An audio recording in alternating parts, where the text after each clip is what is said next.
안녕하세요. 사연을 부탁해입니다. 오늘의 사연을 소개하겠습니다. 그날은 오랜만에 친구들을 만난 뒤 집에 돌아가기 위해 지하철을 기다리고 있었습니다. 그렇게 지하철이 언제쯤 올까 하는 생각과 함께 지하철이 들어오는 쪽을 바라보고 있었는데요. 문득 의자에 앉아있는 한 어르신이 눈에 들어왔어요. 그 어르신 옆에는 꽤 많은 양의 쇼핑봉투가 놓여 있었고 어르신이 허겁지겁 뭔가를 드시는 것 같아 보였습니다. 그런 어르신이 안쓰러워 저도 모르게 멍히 바라보고 있었는데요.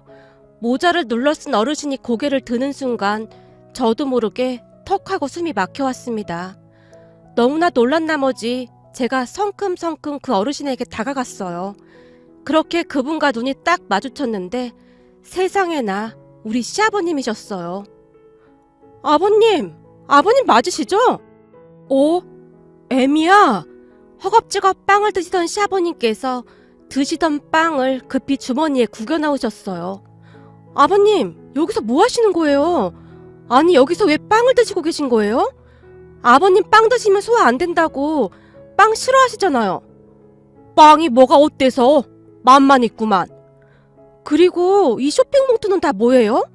아버님 쇼핑하셨어요? 이렇게나 많이요? 그래, 쇼핑했다. 그러니 넌 상관하지 말고 네 갈 길 가거라. 시아버님께서 급히 자리에서 일어나서는 쌩하고 제 옆을 지나가셨어요. 아버님, 전철 타시려고 했던 거 아니에요? 이리 주세요. 제가 지금 들어드릴게요. 됐다는데 왜 자꾸 귀찮게 해? 넌 그냥 네 갈 길 가라니까. 시아버님께서 제 손을 뿌리치며 급히 가버리셨어요. 그런 시아버님의 뒷모습을 정신나간 사람 마냥 바라만 보고 있었는데요. 아무리 생각해봐도 뭔가가 이상했어요. 우리 시아버님은 절약이 몸에 배어있는 분이시거든요. 그런 분이 양손 가득 쇼핑봉투를 들고 있다는 게 도무지 이해가 되지 않았어요. 멀어져가는 시아버님을 멍히 바라만 보다가는 제가 급히 시어머니께 전화를 했습니다. 그래, 미냐? 잘 지내고 있지? 어머님도 잘 지내시죠? 그럼 우린 잘 지낸다. 우리 승우랑 수빈이는 어디 아픈 곳은 없지? 그리고 우리 승우는 공부 열심히 하고 있고 우리 승우야 원래 공부를 잘했으니까 별 걱정은 없다만 뒷바라지 하느라 네가 고생이 많지. 오랜만에 제 전화를 받은 시어머님의 목소리에는 반가움과 함께 묻고 싶었던 것들이 많았던 것인지 한꺼번에 쏟아내듯 제게 이것저것 물으셨어요. 제 나름대로 안부 전화를 자주 드리려고 노력하고 있었지만 아무래도 제 연락을 기다리기만 해야 하는 시어머님의 입장에서는 하루가 1년같이 길게만 느껴졌을 것이라는 생각이 들면서 가슴 한구석이 먹먹하기만 했습니다. 마음 약하고 착하신 우리 시어머님께서는 제게 절대로 먼저 전화를 하실 분이 아니시니까요. 네, 어머님, 둘 다 건강하게 잘 지내고 있어요. 둘 다 아범 닮아서 공부도 엄청 잘해요. 그게 왜 아범을 닮아서 그런 거야? 똑부러지는 너를 닮아서 그런 거지. 시어머님께서 울음을 삼키고 계시는 듯 말을 잇지 못하셨습니다. 어머님, 제가 이번 달에 시간 내서 한번 찾아뵐게요. 아니다, 아니야. 바쁠 텐데 뭐하러 그래. 너도 일하느라 바쁘고 애들도 공부하느라 바쁠 텐데. 괜찮아요. 꼭 시간 한번 내볼게요. 어머님, 아버님도 잘 지내시죠? 잘 지내고 말고 네 시애비는 뭐가 그리도 바쁜지 요즘 얼굴 보기도 힘들구나. 아침 일찍 나가서 해가 다 져서 들어오는데 뭘 하고 다니는 건지 도통 말을 안 하니 알 수가 있나. 집에 들어오면 바로 자기 바쁘구나. 정말요? 혹시 아버님 요즘도 엄청 아껴 쓰시고 그러세요? 말해 뭐하니. 오히려 예전보다 더 심해졌어. 아니, 저 세상 갈 때 가져가지도 못하는 돈을 왜 그리도 움켜쥐고 사는 건지 난 도무지 이해가 안 되는구나. 우리가 조금이라도 도움이 돼야 하는데 아무 도움도 못 되는 것 같아서 정말 미안하기만 하구나. 아니에요, 어머님. 전 괜찮아요. 저도 일하고 있는걸요. 돈 아끼시는 건 좋은데 건강은 생각하시면서 아끼셔야 해요. 암튼 이번 달에 제가 꼭 들를게요. 어머님 혹시 뭐 드시고 싶은 거 있으세요? 갈 때 사갈게요.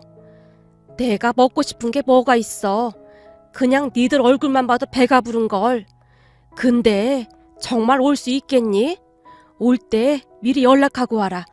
내가 우리 손주들 좋아하는 불고기랑 잡채 만들어 놓으마. 우리 손주들이 불고기랑 잡채만 있어도 밥 한 공기 뚝딱 하잖니? 알겠어요, 어머님. 그렇잖아도 애들이 어머니께서 만들어주신 불고기 먹고 싶다고 했어요. 시어머니께서는 많이 외로우셨던 모양으로 좀처럼 전화를 끊을 생각이 없어 보이셨어요. 그런 시어머님의 마음을 제가 어찌 모르겠습니까? 그렇게 한동안 통화를 하다 전화를 끊었는데 이런저런 생각이 들면서 마음이 참 복잡하기만 했습니다. 사실 우리 가족에게도 복잡한 사연이 있습니다. 어느 겨울 출장을 다녀오던 남편이 교통사고를 당한 채 세상을 떠났거든요. 그 사고로 인해 우리 가족의 행복은 산산조각이 나고 말았습니다. 하나밖에 없는 아들이 세상을 떠났으니 시부모님의 심정이 어땠을지 감히 짐작도 되지 않습니다. 저 또한 하루아침에 남편을 떠나보낸 채 홀로 두 아이를 키워내야만 하는 기구한 운명이 되었고요. 그동안 살면서 단 한 번도 생각해 본 적이 없었던 일이었습니다. 남편은 건강했고 똑똑했고 자상했거든요. 그런 남편이 우리 곁에 없다는 것이 도무지 믿겨지지가 않았습니다. 한동안은 미친 사람처럼 물 한 모금도 넘기지 못한 채 누워만 있었습니다. 그런 제 곁을 묵묵히 지켜준 분들이 시부모님이셨어요. 자식 잃은 부모보다 더 마음 아픈 사람이 어디 있을까요? 하지만 시부모님은 제대로 슬퍼할 겨를도 없이 쓰러져 있던 저를 돌봐주셨습니다.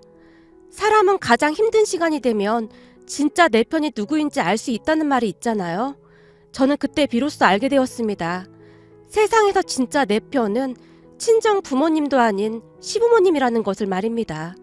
친정 부모님은 그저 한숨만 쉬며 뒷짐만 진 채 나몰라라 했거든요. 부모님은 풍족히 잘 살고 있는 오빠만 챙겼으니까요. 남편이 살아있을 때 친정 부모님께 그렇게나 잘했었는데 어떻게 그럴 수가 있는 것인지 이해할 수가 없었습니다.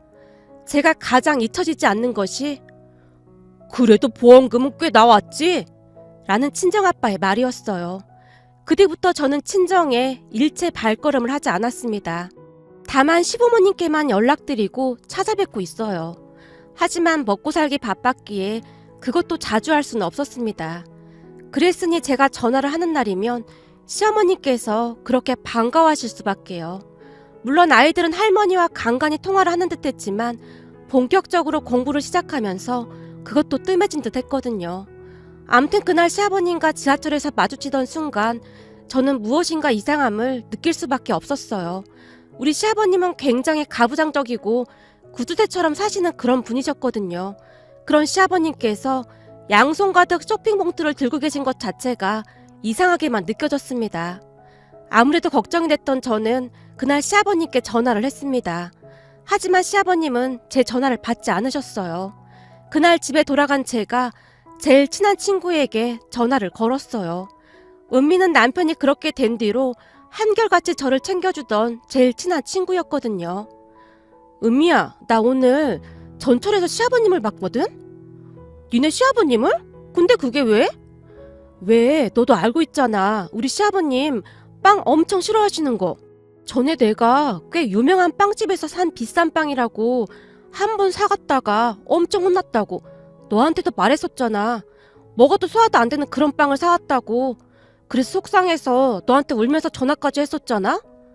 그랬지. 니네 시아버님도 참 대단하셔. 그래도 며느리가 사온 빵인데 그런 말 할 수가 있냐? 지금도 똑똑히 기억난다. 그거 나름 엄청 맛있고 비싼 빵인데. 그러게. 근데 말이야, 우리 시아버님께서 오늘 지하철 기다리는 의자에 앉아서 그 편의점에서 파는 그런 빵 있잖아. 그 빵을 허겁지겁 드시고 계신 거 있지? 넌 지금 이 상황이 말이 되는 거 같냐? 빵이라면 질색을 하시던 시아버님께서 그것도 사람 많은 지하철역에서 허겁지겁 빵을 드시고 계신다는 게 정말? 별일도 다 있네. 나도 니네 시아버님 가끔 뵀었잖아.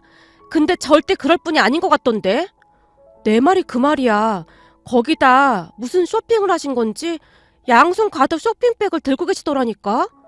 더 이상했던 건 말이야, 날 보더니 마치 귀신이라도 본 것처럼 도망을 치시더라니까. 뭐? 쇼핑백? 니네 시아버님 절대 쇼핑 그런 거 안 하시잖아. 거기다 도망을? 아무리 봐도 뭔가가 이상한 것 같긴 하다. 혹시 니네 시아버님 꽃뱀이나 그런 여자들한테 걸린 거 아니야? 근데 그렇다고 하기엔 너무 올곧은 분이시라 절대 그럴 리가 없는데? 그러니까 이상하다고 하는 거지. 네가 봐도 뭔가 좀 이상하지. 난 내가 너무 예민하게 생각하는 게 아닌가 싶어서 너한테 물어본 거야. 내가 의지할 사람이 너랑 시부모님밖에 더 있냐? 이럴 때는 너밖에 생각이 안 난다. 남편이 있었으면 얼마나 좋았을까? 야, 넌 잘 나가다가 왜 또 비련의 여주인공처럼 그런 말을 해? 너한테는 남편보다 든든한 내가 있잖아. 친구 은미가 호탕하게 웃었습니다. 은미는 친정 식구들보다 더 가족 같은 친구였어요. 결국 은미와 통화를 한 뒤 의심이 확신으로 변해가고 있었습니다. 그렇게 얼마 뒤 아이들을 데리고 시댁으로 갔는데요. 왔다 갔다 차비만 드는데 뭐하러 왔어? 당신은 힘들게 온 애들한테 무슨 말을 그렇게 해? 시어머니께서 제 눈치를 보며 시아버님을 나무라셨어요. 그리고 애미 너 내가 돈 아껴 쓰라고 몇 번이나 말했냐? 우리 집에 올 때 절대 이런 거 사오지 말라고 했잖니. 이제 애들 대학 가면 돈 들어갈 일이 태산인데 어쩌려고 그러는 거냐? 우리 아버님 잔소리 또 시작하셨네요. 그냥 내복이랑 두툼한 실내복 한 벌씩 사온 거예요. 아버님 돈 많이 들어간다고 보일러 잘 틀지도 않잖아요. 그러다 어머님 아버님 감기라도 걸리시면 큰일 난단 말이에요. 우리나라서 잘 살고 있으니까 너나 신경 쓰고 살아.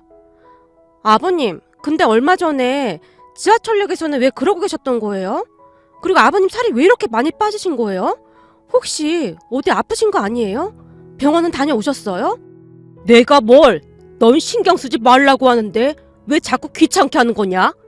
내 몸은 내가 잘 아니까 넌 신경 쓰지 말거라. 아버님, 지금 고집 피우실 때가 아니라 혹시라도 아버님까지 아프시면 우린 어떡해요? 잘 아시면서 왜 그러시는 거예요? 제가 지금 의지할 사람이 어머님 아버님밖에 더 있어요? 그러니까 아프시면 병원에 좀 가시고 하란 말이에요. 지금 아버님 얼굴이 어떠신 줄 알긴 하시는 거예요? 지난 며칠간 시아버님의 알 수 없는 행동들 때문에 심란하기만 했기에 저도 모르게 욱하고 말았는데 그 순간 제 눈에서 눈물이 뚝하고 떨어졌습니다. 엄마라는 것이 맨날 눈물바람이나 하고 있으니 내가 하루도 마음 편할 날이 없어. 시아버님께서 버럭 화를 내시더니 밖으로 나가셨어요. 그 모습에 시어머니께서 난감한 표정으로 저를 달래셨고요. 애미야, 네 시아버지 괜찮다. 밥도 잘 먹고 어디 아픈 곳도 없어. 그러니까 너무 걱정 말거라. 그리고 네 시아버지도 네 맘 다 알면서 괜히 저러는 거야. 너무 서운하게 생각하지 말고. 그나저나 우리 손주들 배고프겠다. 얼른 밥 먹자. 그렇게 식탁에 앉아 식사를 하고 있었는데 잠시 뒤 시아버님께서 집 안으로 들어오셨어요. 아버님, 아까는 제가 죄송했어요. 얼른 오세요. 식사하세요. 아니다. 내가 그만 또 욱한 것 같구나. 이놈의 성질은 고치려고 해도 잘 안 고쳐지는구나. 네가 이해하거라. 아니에요, 아버님. 근데 진짜 어디 아프신 건 아닌 거죠? 난 진짜 괜찮으니까 걱정하지 말거라. 네 말대로 지금 내가 아플 팔자도 아니잖니? 어떡하다 우리 손주들 다 클 때까지는 버텨야 하지 않겠냐? 그동안 살면서 가족들에게 무서운 모습만 보이셨던 시아버님께서도 연세가 드시는 것인지 처음으로 제게 사과까지 하셨어요. 시아버님은 그날 지하철에서의 일에 대해서는 단 한마디도 하지 않았습니다. 하지만 그 뒤에도 저는 이상하다는 생각을 떨쳐버릴 수가 없었습니다.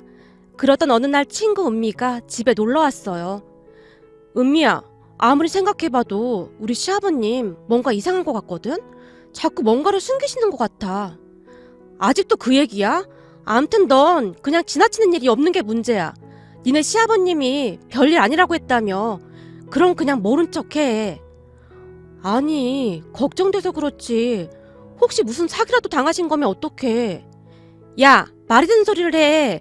니네 시아버님이 사기를 당하셔? 그렇게 철두철미한 분이? 절대 그런 일은 없을 거야. 아, 그런 말이야. 우리 이렇게 할까? 어떻게? 좋은 생각이라도 있어? 우리 둘이 몰래 니네 시아버님 뒤를 쫓아가 볼까? 몰래? 그러니까 우리 시아버님을 미행하자는 말이야? 그래, 내가 보니 너 계속 그 생각만 하고 있을 것 같은데 그럴 바에는 몰래 미행 한번 해보자는 거지. 그러다 들키면 어떡해? 너 바보냐? 물론 안 들키게 분장? 그런 거 하고 하면 되는 거지. 제가 솔깃한 채 눈을 반짝이며 은미의 말을 집중해서 들었고 얼마 뒤 우리는 결국 시아버님을 미행하기 시작했습니다. 둘이서 모자부터 안경까지 쓴 채 나름 변장까지 하고 말이죠. 시어머님의 말씀에 따르면 아침 일찍 나가신다고 하셨기에 우리는 시아버님이 평소 나가시는 시간보다 30분이나 먼저 가서 시부모님 집 앞에서 대기하고 있었어요. 그렇게 잠시 뒤 시아버님께서 모자를 눌러 쓰시고 운동화 차림으로 등에 작은 배낭까지 메고 나오셨는데요. 니네 시아버님 평소 옷차림하고 많이 다른 것 같다. 그지? 그러게. 아버님 평소에 모자 잘 안 쓰시는데? 거기다 저런 운동화도 잘 안 신으시는데? 아무리 봐도 뭔가 이상하다니까? 은미와 제가 몰래 숨어서 시아버님 뒤를 쫓았는데요. 시아버님께서 빠른 걸음으로 지하철역 쪽으로 걸어가셨어요. 어찌나 빨리 걸으시던지 덩달아 우리 발걸음도 빨라졌습니다. 그렇게 시아버님께서는 지하철을 타고 어디론가 이동을 하셨어요. 우리는 그런 시아버님을 놓칠세라 눈에 힘까지 준 채 뒤쫓고 있었고요. 이동을 하는 내내 시아버님께서는 계속해서 휴대폰을 만지작거리고 계셨어요. 그러다가 잠시 후 심도림역에서 내리신 시아버님께서 휴대폰을 뚫어지라 바라보며 가만히 앉아 계셨어요. 왜 저기 앉아 계신 거지? 누구 기다리시는 건가? 그러게. 아버님 도대체 왜 저러시는 거야? 은미야, 나 진짜 너무너무 걱정된다. 우리 아버님 뭐 하시는 걸까? 너무 걱정은 하지 마. 니네 시아버님이 이상한 일 하실 분 아니잖아? 은미가 저를 안심시키기 위해 노력하고 있는 와중에도 시아버님은 계속해서 휴대폰만 바라보고 계셨어요. 그러더니 주머니에서 작은 노트를 하나 꺼내서 열심히 뭔가를 작성하는 듯 했습니다. 야! 니네 시아버님 일어나셨다! 은미가 조용히 외쳤어요. 휴대폰을 바라보시던 시아버님의 발걸음이 더욱 빨라져 있었습니다. 그리고 잠시 후 시아버님께서 다시 지하철을 타시곤 좌석에 앉으시더니 그 뒤로도 한동안 휴대폰을 바라보고 계셨는데요. 니네 시아버님 내리신다. 빨리 서둘러. 그렇게 시아버님께서 지하철에서 내리셨고 노트를 바라보며 다시 빠른 걸음으로 걷기 시작하셨어요. 잠시 후 한 건물 앞에 도착한 시아버님께서 건물로 들어가셨습니다. 여긴 어디야? 왜 여기로 들어가시는 거지? 넌 혹시 모르니까 여기서 기다리고 있어. 니네 시아버님이 난 잘 못 알아볼 테니까 내가 얼른 따라갔다 올게. 알았어. 안 들키게 조심해. 은비가 급히 시아버님의 뒤를 쫓아서 건물로 들어갔어요. 잠시 후 시아버님께서 급히 내려오셨는데요. 그 뒤를 따라 나오던 은미의 표정이 심상치가 않아 보였습니다. 왜 그래? 우리 아버님 안에서 뭐 하시는 거야? 니네 시아버님 진짜 대단하시다. 뭐? 그게 무슨 말이야? 내가 보니 니네 시아버님 무슨 배달일? 그런 거 하시는 것 같은데? 뭐? 배달일? 무슨 배달일을 이런 데서 해? 아니, 나도 잘은 모르는데 저 건물 안에서 물건을 받으시곤 배달비라고 9,000원을 받으시더라고. 배달비 9,000원을? 시아버님 뒤를 쫓아가다가 제가 놀란 채 그 자리에 멈춰서고 말았어요. 우선은 빨리 서둘러. 이러다 니네 시아버님 놓치겠다. 가게 주인이 저거 좀 무거울 거라고 했는데 들고 갈 수 있겠냐고 몇 번이나 묻더라고. 근데 가게 주인이 2,000원 더 주겠다고 하니까 니네 시아버님께서 고맙다고 얼른 받으시더라고. 은미가 걱정스레 시아버님을 바라보고 있었어요. 그런데 은미 말대로 들고 있던 것이 무겁긴 했던 모양으로 시아버님의 발걸음이 많이 느려져 있었어요. 그 순간 너무나 놀란 나머지 제가 미처 말을 잇지 못하고 있었는데요. 너 괜찮은 거야? 니네 시아버님 진짜 대단하시다. 회사에서 정년 퇴임하신 분이 어떻게 저런 일을 할 생각을 하셨을까? 시아버님을 따라가는 내내 은미가 감탄을 했습니다. 잠시 후 시아버님께서 다시 지하철을 타시고는 어디론가 이동을 하셨는데요. 물건을 배달하는 모습에서도 시아버님의 꼼꼼한 성격이 그대로 드러났어요. 혹시나 물건이 분실이라도 될까 싶어 가방에 단단히 고정시키기까지 하셨거든요. 시아버님께서는 그날 4번 정도 상품을 배달해주고 돈을 받으셨습니다. 중간에 편의점에 들어가셔서 삼각김밥으로 점심을 때우기도 하셨고요. 그날 은미와 함께 집으로 돌아오면서 별의별 생각이 다 들었습니다. 그래도 중견기업에서 정년 퇴임하셔서 그때 당시 퇴직금도 꽤 받으셨기에 도대체 그런 일을 왜 하시는 건지 이해할 수가 없었습니다. 제가 시아버님을 미행한 첫 번째 이유가 있었는데요. 몇 달 사이 시아버님께서 살이 빠져도 너무나 많이 빠져 있었거든요. 그렇게 은미와 헤어진 뒤 집에 도착해서 남편의 사진을 보며 홀로 맥주 한 잔을 마셨어요. 여보, 아버님 도대체 왜 그러시는 걸까? 아니 돈이 없으신 것도 아닌데 그런 일을 왜 하시는 거냐고. 이럴 때 당신이라도 옆에 있었으면 얼마나 좋을까? 이런 일 있을 때마다 정말 너무 속상하네. 저도 모르게 눈물이 쏟아져 나왔습니다. 그리고 며칠 뒤 제가 다시 시댁으로 갔어요. 저녁 시간이었기에 시아버님께서 집에 계셨습니다. 아버님, 그 일 그만하세요. 지금 아버님 얼굴이 말이 아니에요. 뭐?